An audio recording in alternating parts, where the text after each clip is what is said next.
সাকিব আল হাসানকে বাংলাদেশের জনগণ নোংরাভাবে অপমান করার পরেও ছাড়ল না কানাডা লিগের ক্রিকেট ফ্যানেরাও। হ্যাঁ বন্ধুরা, বাংলাদেশের এই মুহূর্তে যা সিচুয়েশন, তাতে করে বাংলাদেশের প্রধানমন্ত্রী শেখ হাসিনাও দেশ ছেড়ে পালিয়ে গেছেন। আর এই দুঃসময়ে সাকিব আল হাসান বাংলাদেশের পাশে না থেকে টাকার জন্য কানাডা লিগে ক্রিকেট খেলছেন। এটার উপর রেগে গিয়ে বাংলাদেশের জনগণ যা বলছেন দেখুন। আরও বলেছে,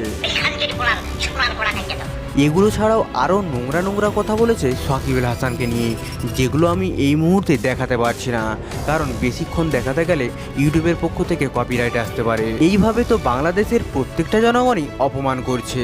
এবার দেখুন কানাডা লিগের সাপোর্টাররাও কিভাবে সাকিব আল হাসানকে অপমান করছে।